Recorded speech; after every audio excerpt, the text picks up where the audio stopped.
ง่ายมันก็นามสกุลนั่นล่ะนามสกุลยาทวดเป็นนามสกุลพ่อใหญ่กูบ่จดทะเบียนสมรสมันก็ว่าจั่งซั้นแหล้วตัวนั้นให้แม่เพิ่นรับแทนที่บักท้องใหญ่มันต้องให้แม่มึงรับแทนมันต้องให้แม่มันรับแทนแท้เลยบักท้องใหญ่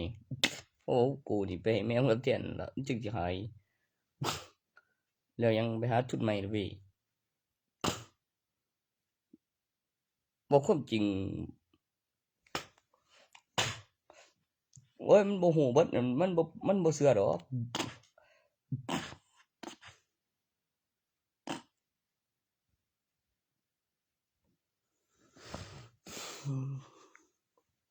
สิเว้าแบบถามหาแล้วโผล่มาให้เห็นในเฟซเว้ยแล้วบักห่ามันไปแล้วบัดนี้เด็กมึงว่าซั่นบ่เด็กมันบ่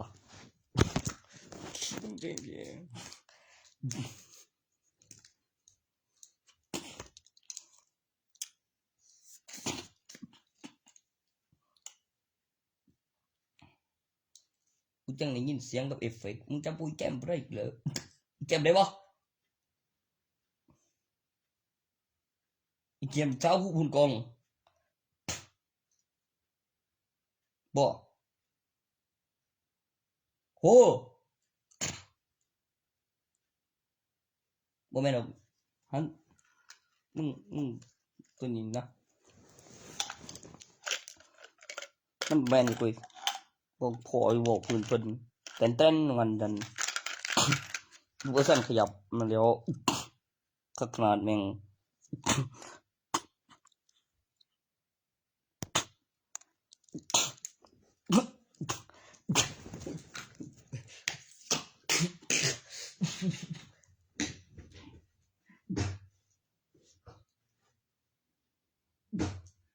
กูได้อีกเหรอ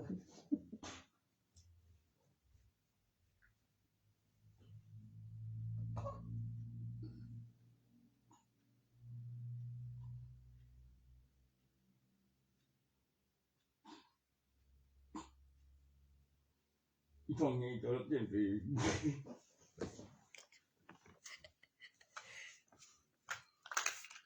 บักตาก็คือกันเลยอีกตัวหนึงเมียมึงรับแทนไปแต่ของบักตานี่คือบ่ทันได้แต่งหยังเลยวะคือแน่นอนแท้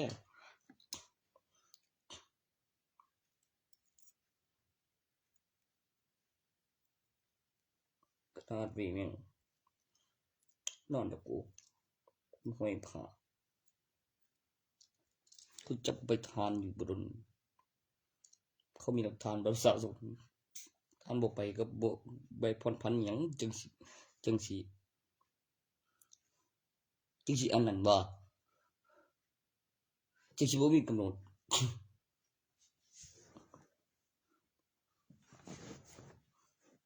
บ่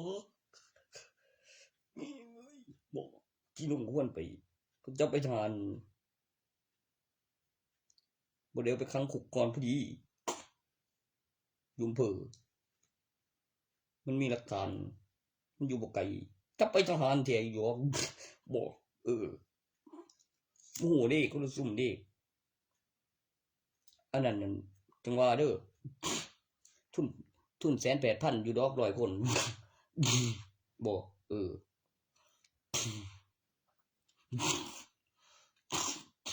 จังสิสมัครเป็นครูเลย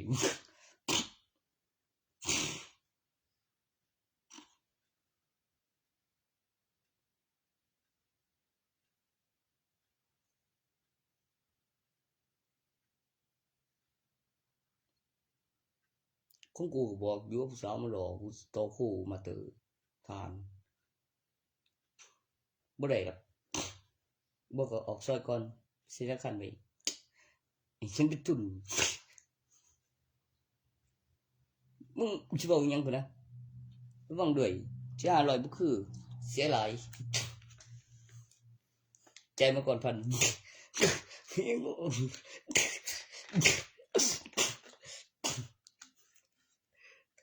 เดี๋ยวก่อนว่า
จัดการ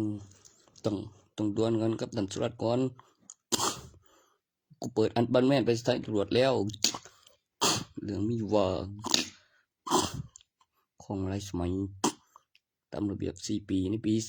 3เพิ่นแจกแล้วปี4นับใหม่เพิ่นผ่านไปสมัย1ไปถัดไปกระพริบขึ้นมาอีกเว้ยมันเอาเดียวถึกกูตายบ่ว่าหรือลูกค้าบ่กูก็ได้ไปเดี๋ยวก็คือมีการเลือกตั้งบ่อีกแล้วเนาะตายเลยบ่ก็มีเมียน้อยบ่อยากได้2มีเบิ่งบ่ก็แผน2มี2แผน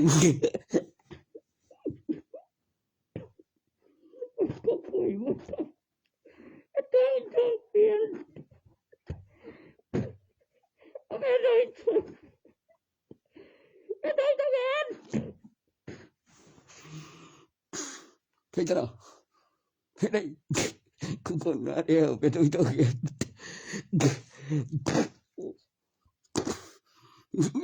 บ่ปดบ่ได้ไงคือที่ยังไงเฮ้ยดูโอ้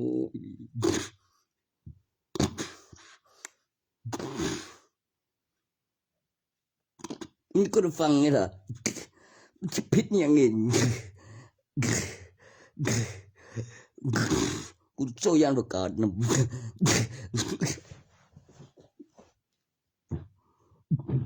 โอ้ยแบง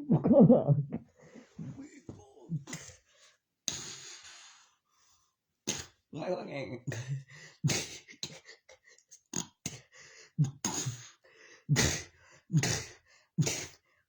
ยังเขาฝึกพิเศษมีแวงแบบโครงสร้างการปลุกเสกพิเศษ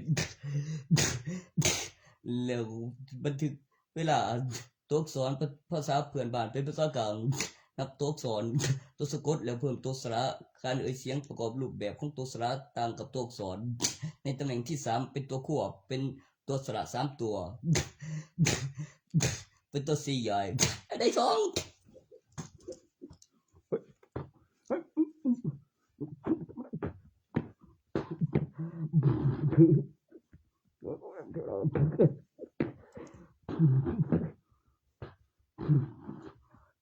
โอ้ยคือว่าตัวนี้เป็นตัวสระเอียใส่นี่ตัว4ใหญ่แม่นอยู่ตัว3เป็นตัวควบเป็นตัวสระ3ตัวในประโยคควบสระเอก็ได้นี่เนาะตัว2ประโยคไปแค่บ่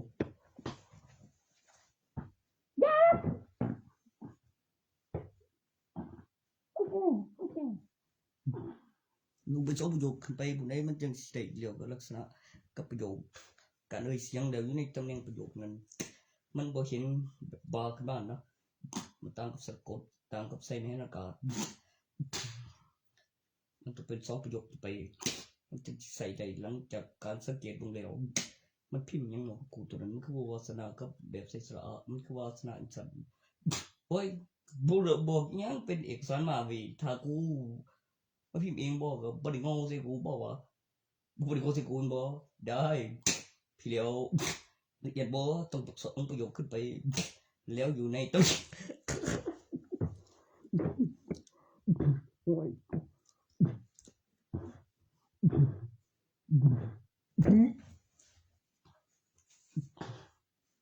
เอาเอาไป2ประโยคขึ้นไปไม่ก็ quest เป็นประโยคเดียวเป็นยังอ่านเลยเสียงเก็บวิดีโอไว้เป็นตัวสระตัวเดียวโอ้ยตัวนั้นประกอบรูปแบบโปรแกรมการทำงานที่มีภารกิจด้านใน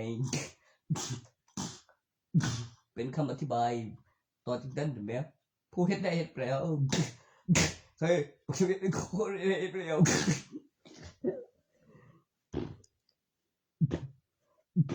อะไรคือโอ้เทปรูปแบบอ่านเอ่ยเสียงเก็บวิดีโอเป็นประโยคเป็นสระตัวเดียว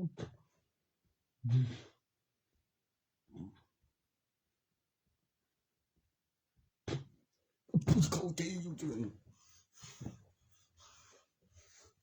กูเฮ็ดได้จังได๋มันจะสิมายิ้มออกปากว่าในเรื่องนั้นในของขึ้นโดเรมอนมันบ่มีโดบิตะมันก็ชื่อเรื่องโดเรมอนหลังก็ปีซุปเปอร์ฮีโร่ยุทธนาการต่างดาวมีอุปกรณ์พิเศษอันเป็นแมนเต็มใจจะเลือกดียังหลังก็ได้ครับได้ขอบคุณครับ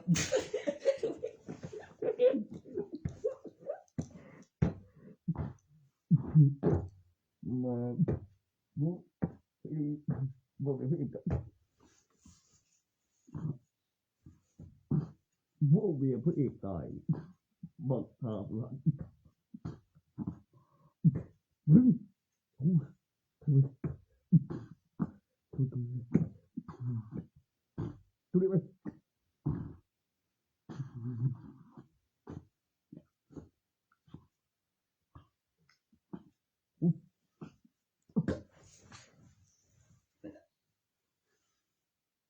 อะไรนะอิสระอยู่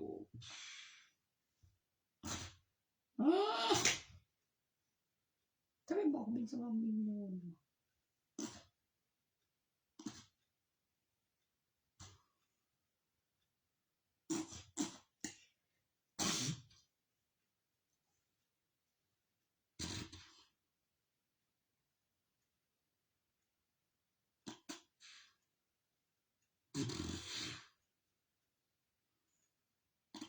เฮ้ยท่าน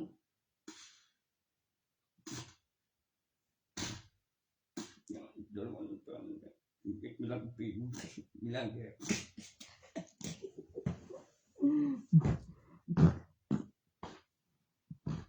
พี่ก็ยังตีได้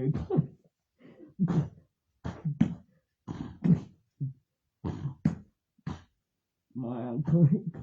ให้หมดกูไปเฮ้ยเฮ้ยเบ๊ก็ บ่อยบ่อยเดี๋ยวไม่ยังสุกแซมไปครับแค่ที่เห็นบินสลอมบินโยนใส่ตัวเดียวตัวนึงเนี่ยลูกงูเดี๋ยวบ่ไปไหนยังไง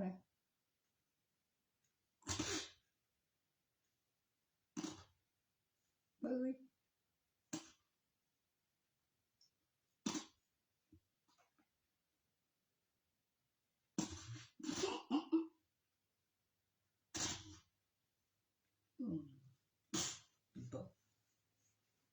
ท่านเมียกูยัง โอ้โหก่อนนี้กองเท้ามันก็มันเอาพันเก่ากูเลยอยู่เจ็บปวดเลยกูคันให้มาไล่กูหันบอกเบอร์พิมพ์มึงให้มาไล่กูหันบอกกูบอกเบอร์มึงอ่ะเร็วดีเร็วคือยังจีมันเรื่องกูอย่างมันเรื่องยังกูอ่ะจะไปเลือกตั้งหรือว่าไปเลือกตั้งบอกเจ้าต้องติดป้ายแล้วก็หาเสียงแล้วประกาศว่ามันเป็นสมัยผู้ใดใจบ่ของพิเศษจิ๊กจกบ้าตัวติดป้ายของผมจะบอกครับมันก็จริงอย่างนี้หรอ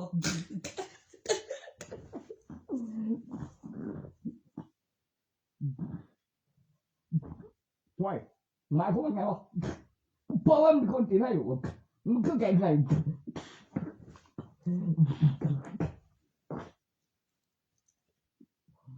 พี่แดง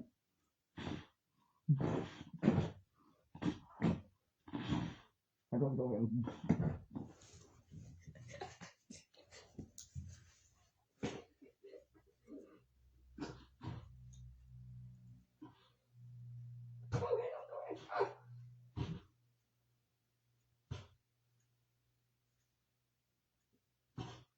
ไม่มีอะไรเลย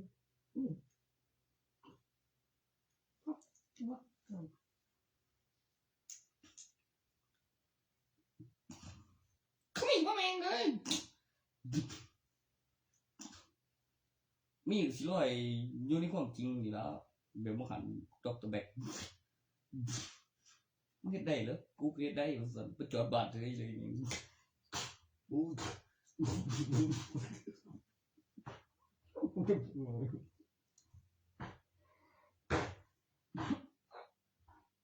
น่ะแล้วลงตีความซื่อเลย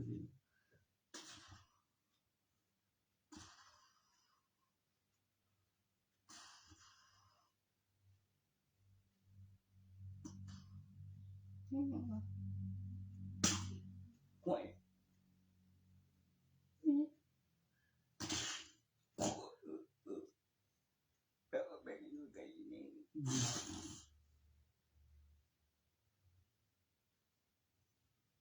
จะไปใส่โอ้ย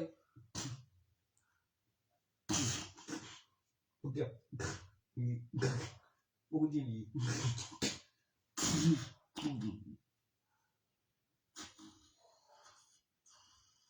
คนเบ็กเก่งตำรวจไปแล้วมู่ตำยันดอกเชื่อกูมีกำลังเวลาเจ็บข้อผ่านก็ประโยชน์ยังกูยังบ่ไปวนเลย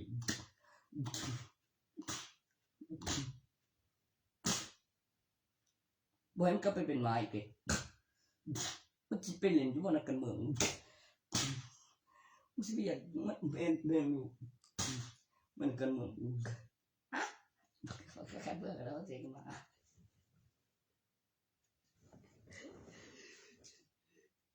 จะเป็นนักธุรกิจได้มาอย่างที่ยิงขายของโง่กับค่าขนส่ง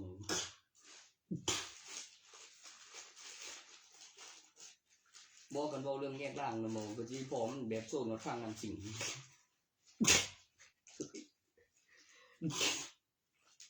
เงียบตรูน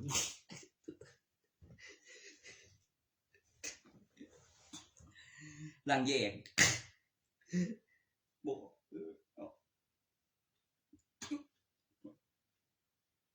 ล่างแยก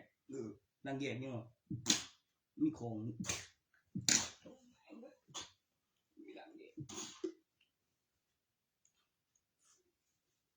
เรียกยังมันบ่เสลียงยอดสงเสลียงทำไปเถอะ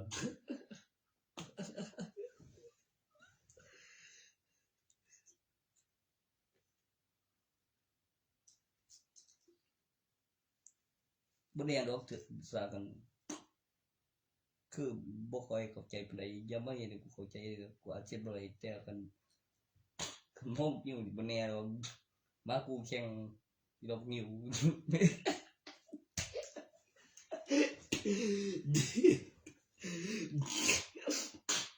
ไม่บุ้มโอ้ต้องไอ้ทิมมาไปนำทิมมาไปเก็บมันดีก็เร็วเรื่องมันเคยมาแต่งบ่เองไม่รู้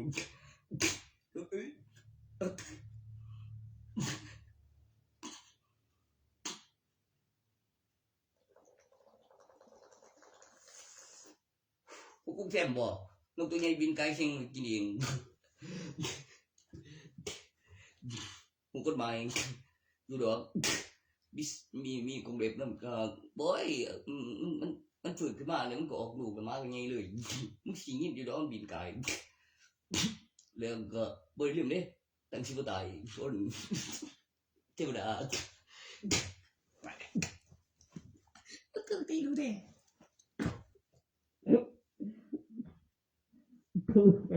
โอ้ยได้มาดูดีเจ้มึงหลังมันจะเสือ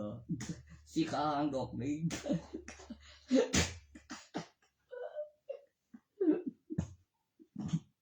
บินได้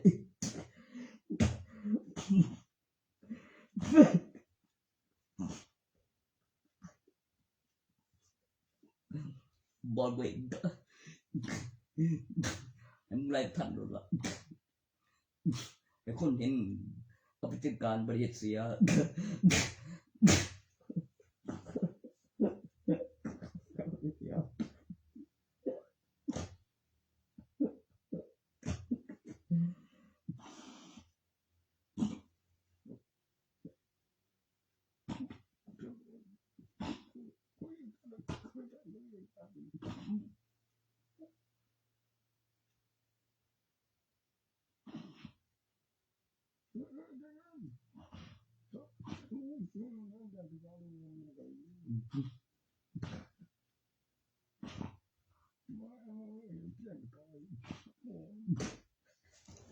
เฮ้ย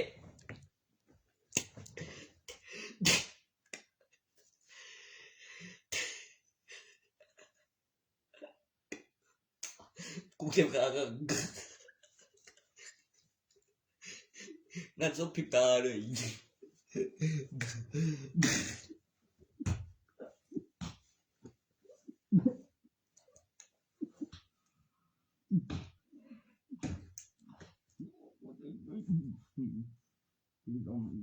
ตายเลยตายเรื่องกับวุ้มไปท่องไปกับ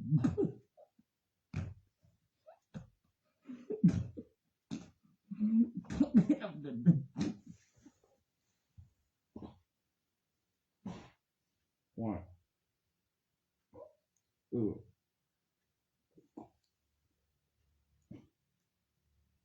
ไปท่องไปเรียบร้อย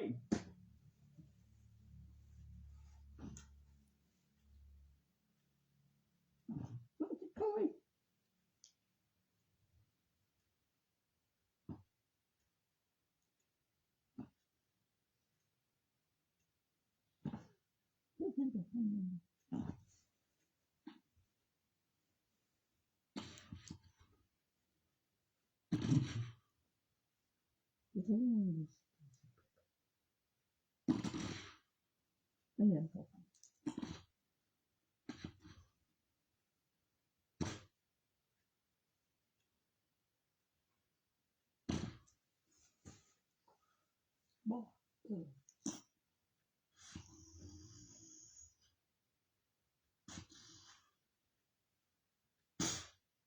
ไม่มีอย่างกู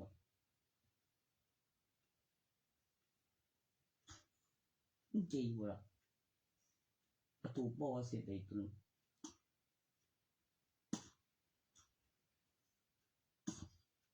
เคยกูเสียมันเป็นผู้เดียวกันผมนี่เย่เราก็ไม่มีห้องก็บอกไว้นี่แหละก็แล้วๆไปแล้วบ่หวย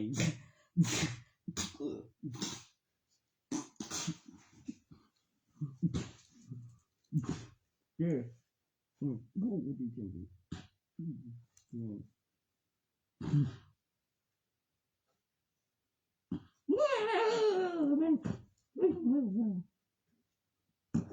บ่ได้นะ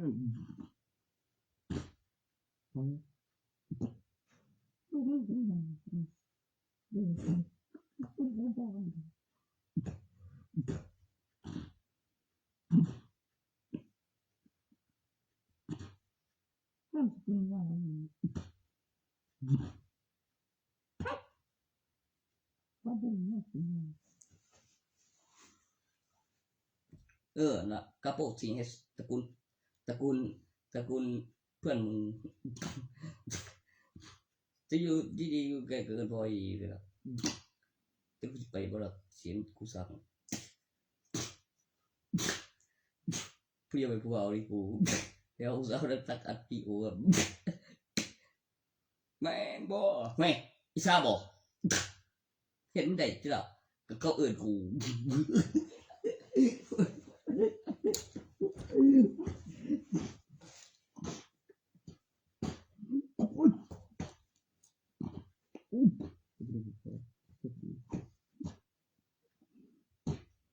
โ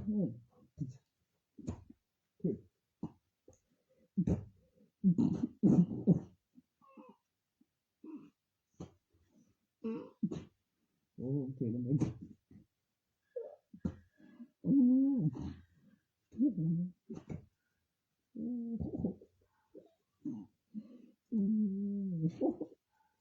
้โอ้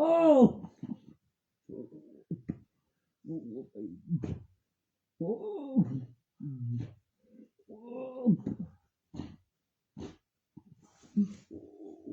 บ่ซะตักปีโอ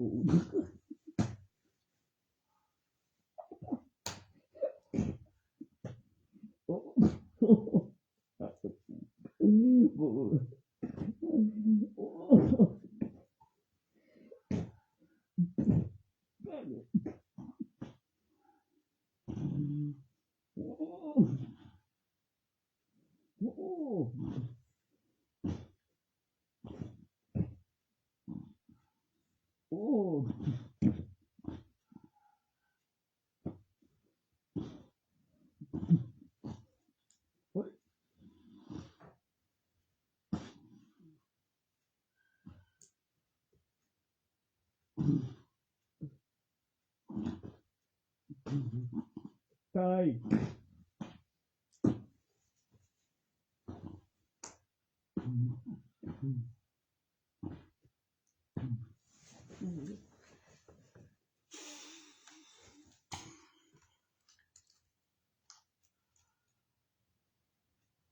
โอ้พี่โอ้เกาเกมเท่ทำไมครับก็รอแบบเมื่อกี้นั่นจะได้เรื่องขึ้นมาโยฮาที่คอยครับ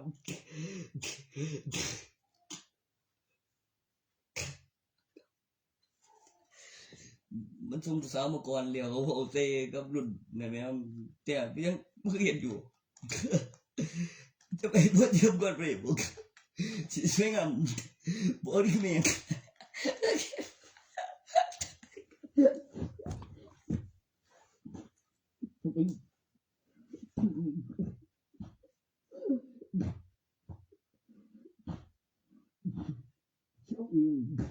ไม่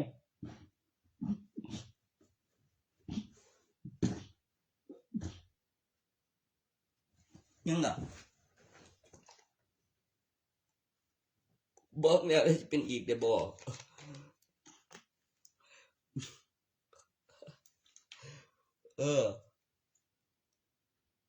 กูสิเป็นลูกอีกได้บ่ดี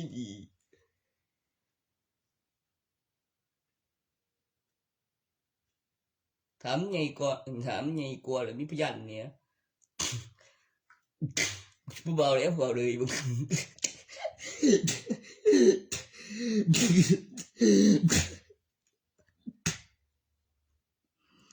บ่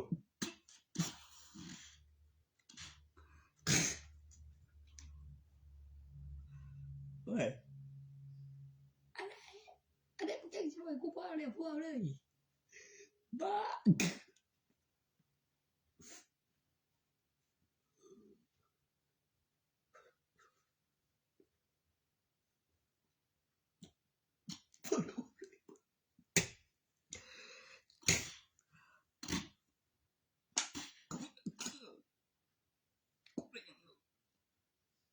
สอนยัง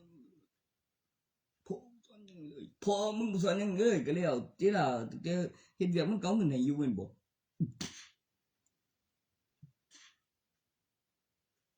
กูนี่หลังๆมันจักสิว่าเฮ็ดนำต้องซื้ออะไรเองก็ขายผู้เดียวเหรอก็เบี่ยง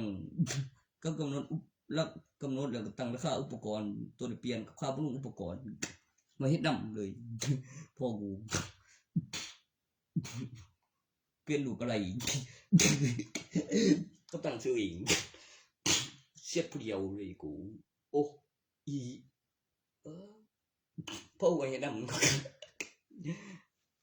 เฮ็ดแต่อย่าง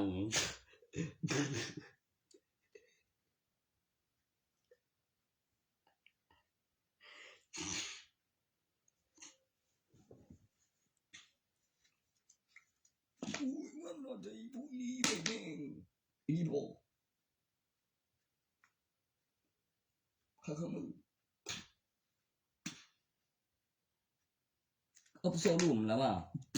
ยังหน่อยจอดโซ่10 คันมีห้องเฮ็ดงานก็เลยซื้อมาเอาไว้สำยางเล็งเห็นพญาบางโอ้โหถนนเขาตกสูงกว่าถนนมองเขาอยู่นี่ตกสูงกว่าถนนทั้งหลายแล้วทำไม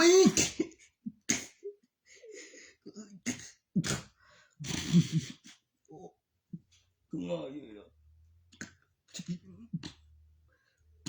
นะก็จะลงใจเย็นก็ไปตอกบัตรมีเงินเดือนมีเวลาดิเอาว่าเป็นสร้างเงินไกลมีของเหตุการณ์อะไรกันไกลดู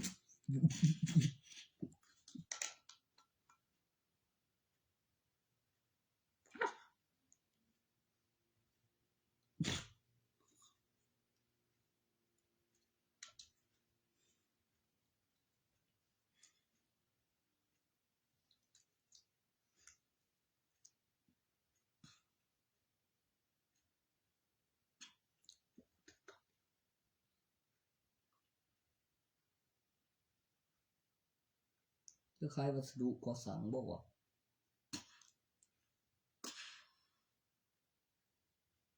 ทุกคล้ายวัสดุก่อสร้างนั้นมันเป็นแนวใดวะกูเห็นได้อยู่ที่ตั้งไฟท้าวรเราไม่ยิงก็มีข้างส่วนตัวกับหลักฐานวัตถุกับไรพอมีที่ก็จากนั้นเดือดมองว่างเก็บวิว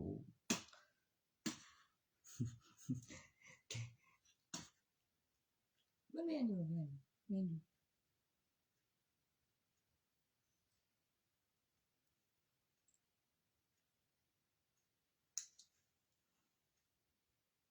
คล้ายวัสดุก่อสร้าง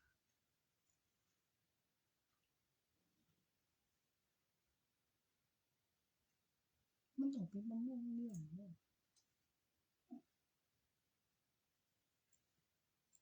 ก็บ่งเอกสารแล้วครับโรงเรียนก็เลือกแล้วจังสิไปบำรุงแล้วก็มีงานยุ่งเรียนแล้วก็นั่นละแล้วก็มาแบบคือมีพนักงานแล้วมีเงินเดือนแล้วมีของแล้วบำรุงอุปกรณ์แล้วถึงไหนก็บ่สลายแล้วก็มีกำหนดเวลาตั้งราคาของกับเปลี่ยนไหมคือได้ขายแล้วก็เอามาใส่กระบินมันจังบ่ลืม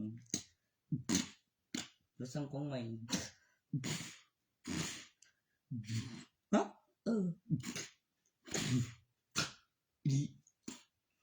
มันต้องเห็นตัวเขาแล้วก็คือมีเสกมองสีกันเด้คือตรงนี้หลักฐานแล้วพยานถือเสกถอนเงินมาเองนะแม่ว่าอยากได้เงินก็เอาเสกแน่แล้วไปธนาคารเขาบัญชีแล้วธนาคารสิมาเบิ่งหมองหัวเสกว่าตัวนั้นเป็นยังออกกันเด้บินมาใส่คือได้ขายก็เอาเสกโอ้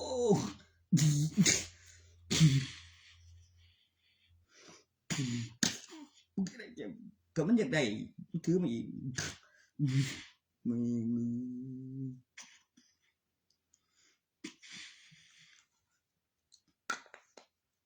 ผู้บริหารจะได้จากชีวิตผู้เดียว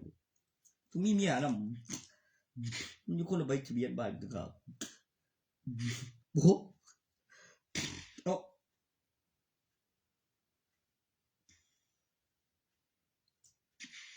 บ่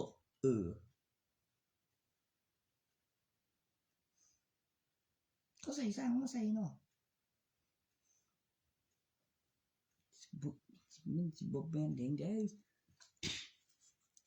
เขาหาผู้มีหลักฐานที่ใส่สร้างมาใส่ก่อนหยังผู้มีหลักฐานโอ้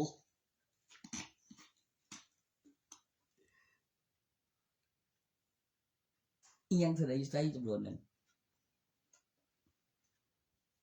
นั่นแหละบินสำรองเป็นบิน VO น่ะนั่นแหมเขาเอิ้นหยังจ้ะหลักฐาน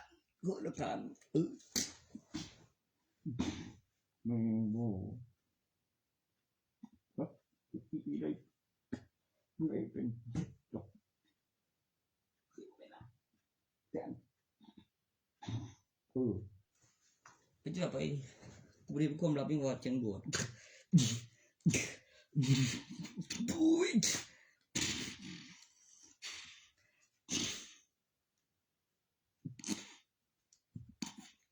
ไหวมันสิรับกูรบขอความสิเหลือยังว่ามันต้องต่อกับสิเขาธนาคารแล้วมีโทรศัพท์มาก่อนบ่ทันฮอดซากันดอก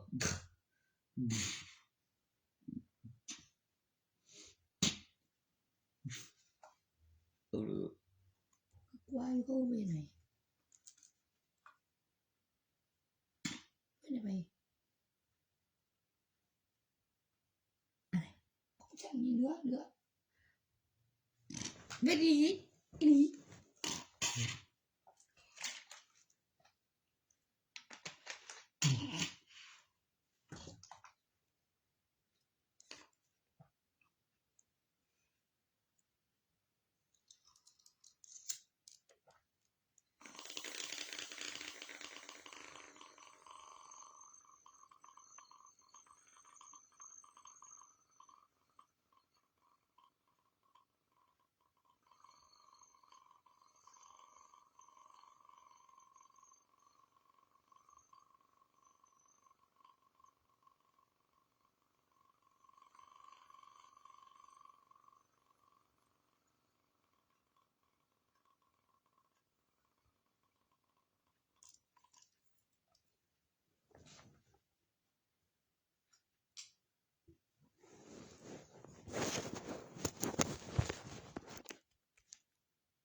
โอ้ย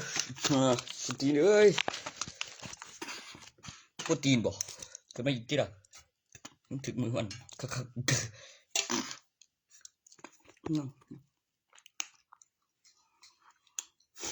ๆกูก็บอกอยู่ก่อนนั่นมันปีนมันต้องหาทันว่าจริงแท้บ่ทันดอกขามาที่ดวงพุ่นล่ะตั้งสิว่าสิพวกเธอบ่แม่นเองระวังเด้อแรงดันยามสูงก็จะซื้อบ่ผิดนำได้แบบหัวหมุนมาทางเก่าแล้วบ่งามด้วยแบบบุญปุ๊บแล้วก็บ่งามแมวโอ้ยหยังว่าสิคนทนก็สุดดังไปยังหนุน